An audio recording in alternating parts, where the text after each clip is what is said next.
Diet Mainpuri में आप सभी का स्वागत है। क्योंकि कोरोना वायरस संक्रमण चल रहा है, इसलिए आप सबके रेगुलर क्लास नहीं चल पा रहे हैं, जिसलिए ऑनलाइन क्लास की शुरुआत की गई है। जिसके क्रम में मैं आर्यन सिंह डाइट मैनपुरी से आपके गणित विषय के महत्वपूर्ण प्रकरण केंद्रीय प्रवृत्ति के माप के बारे में चर्चा करेंगे। इसको सेंट्रल टेंडेंसी यानी मेजरमेंट ऑफ सेंट्रल टेंडेंसी भी कहते हैं। तो बात करते हैं आज केंद्रीय प्रवृत्ति की माप के बारे में। केंद्रीय प्रवृत्ति की माप क्या होती है? सबसे पहले हमें पता होना चाहिए कि कोई भी हम प्रदर्शित करते हैं किसी भी चीज को, तो उनको आंकड़ों के माध्यम से प्रदर्शित करते हैं। तो दिए गए आंकड़ों में प्रतिनिधित्व करने वाले आंकड़ों को हम केंद्रीय प्रवृत्ति के माप के नाम से जानते हैं। इसको औसत मान या एवरेज वैल्यू के नाम से भी जानते हैं। अर्थात केंद्रीय प्रवृत्ति की माप हमारे आंकड़ों को प्रतिनिधित्व करने वाली माप कहलाती है। इसके मुख्यतः 3 भाग या 3 अंग होते हैं, जिसमें सबसे पहला अंग मध्यमान, जिसे हम मीन कहते हैं। दूसरा है आपका माध्यिका, जिसे हम मीडियन कहते हैं। तीसरा है बहुलक, जिसे मोड कहते हैं। अब इन के बारे में इसको कैसे ज्ञात करेंगे, तो सबसे पहले हम मध्यमान ज्ञात करना चाहेंगे। तो मध्यमान ज्ञात करने के लिए मान लीजिए हमको बहुत सारे पद दे रखे हैं, यानी n पद दे रखे हैं अगर, तो कैसे पता करेंगे हम मध्यमान कैसे ज्ञात करेंगे? इसको नोट करने के लिए हम x बार लिखते हैं। इसको मध्यमान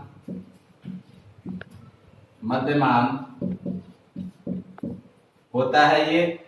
अगर मान लीजिए हमें xi आंकड़े दे रखे हैं, जिसमें x1, x2, x3 and xn, तो इसका मध्यमान ज्ञात करने के लिए जो सूत्र होता है वो ये है, x बार समेशन xi अपॉन n, जहां पर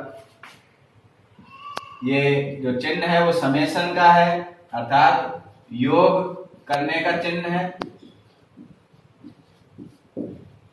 और xi है, ये पदों की जितने सारे पद हैं वो हैं, और n है ये कुल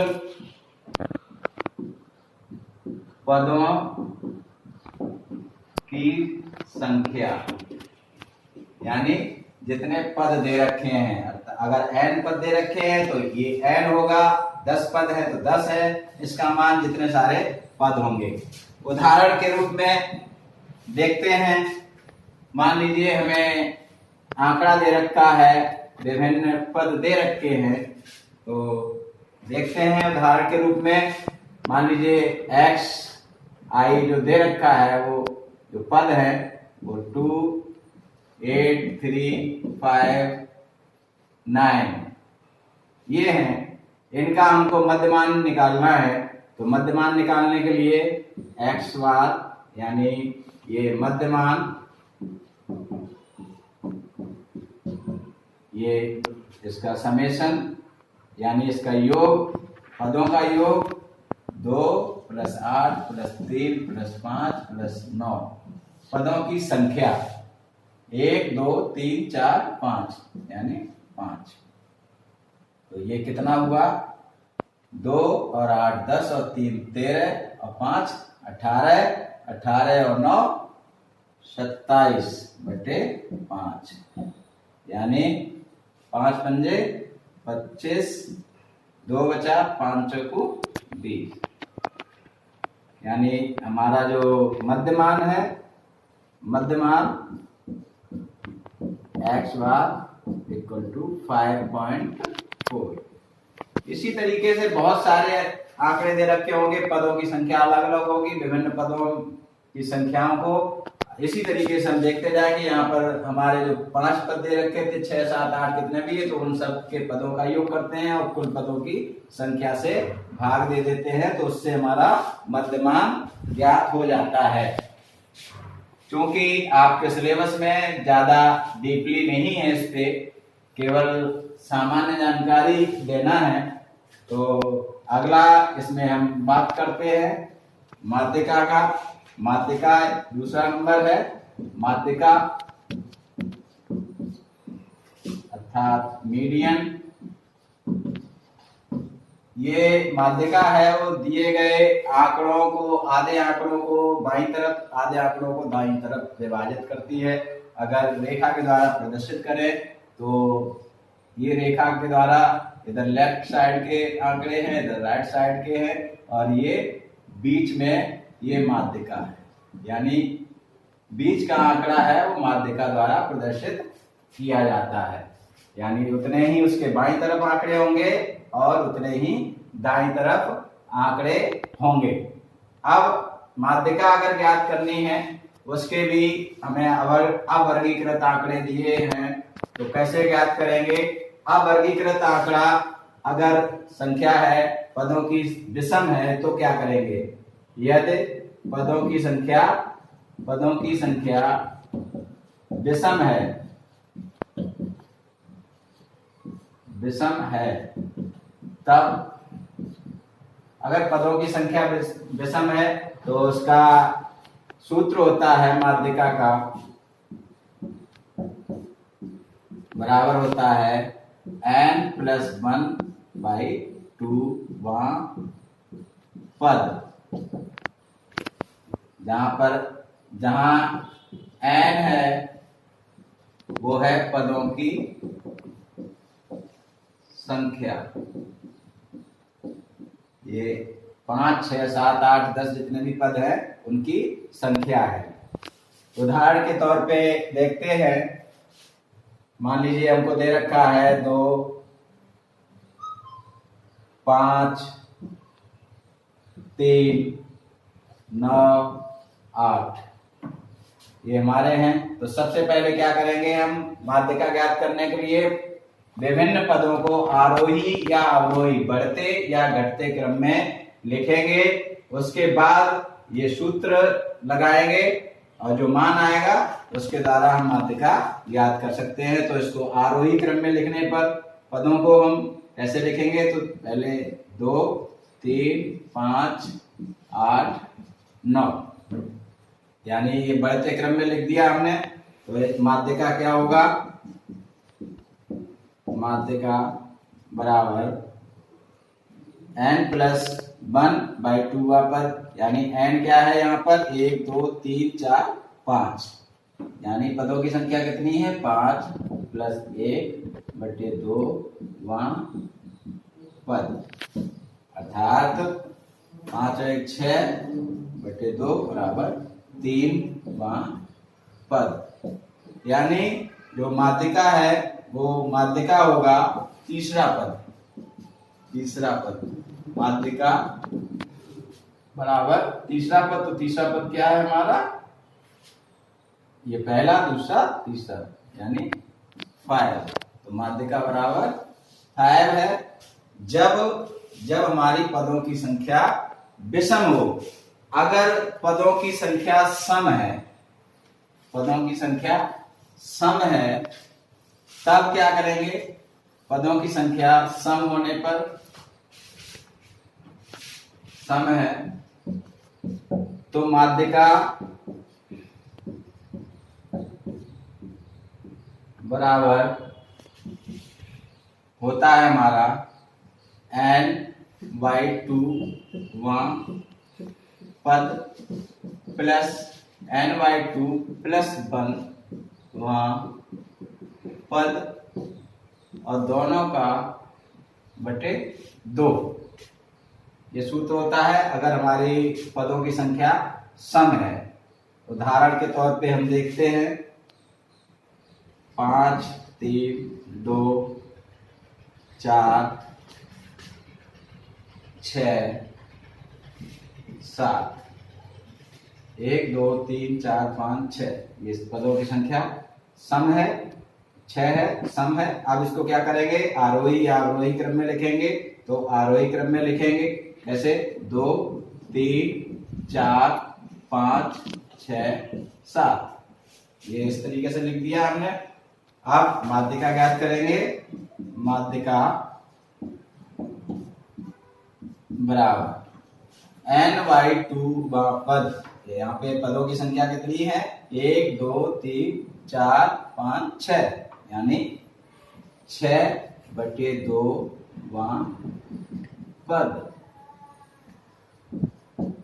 प्लस n/2 यानी 6/2 प्लस 1 पद और बटे सबका 2। तो ये क्या आएगा देखते हैं।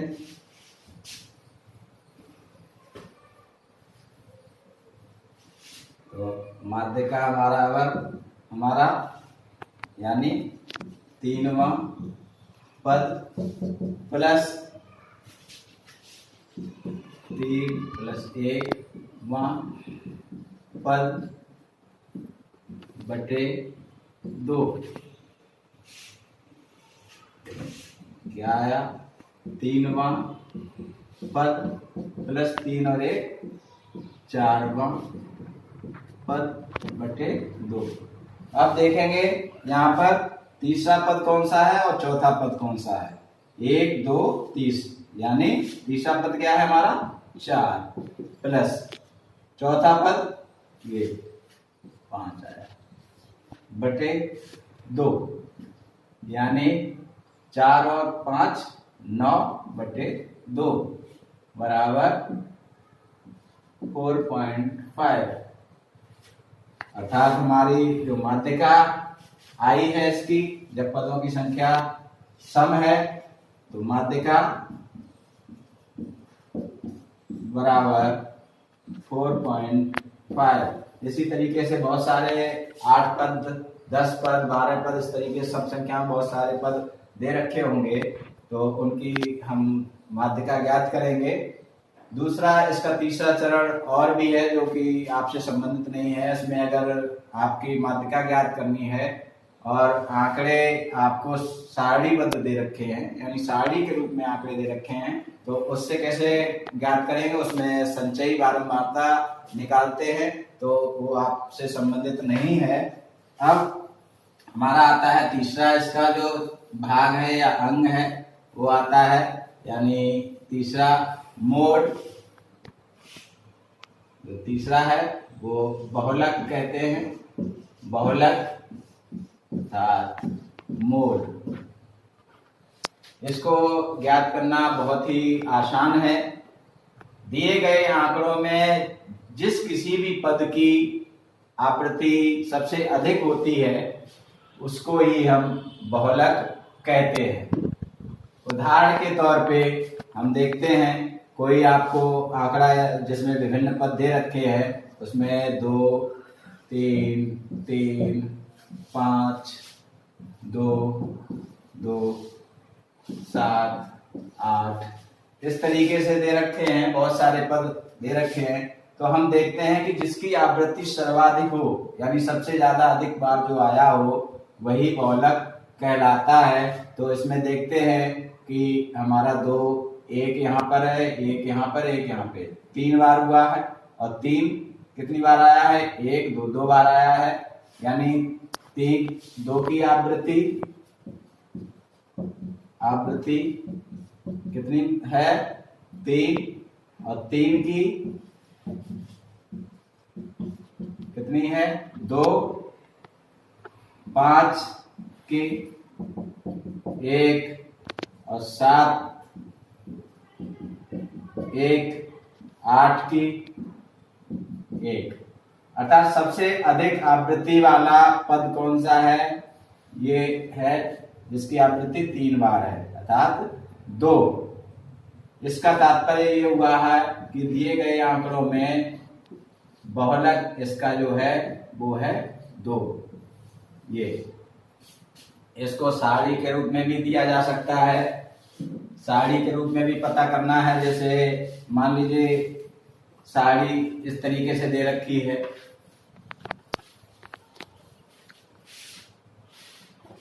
जिसमें पद और ये आवृत्ति,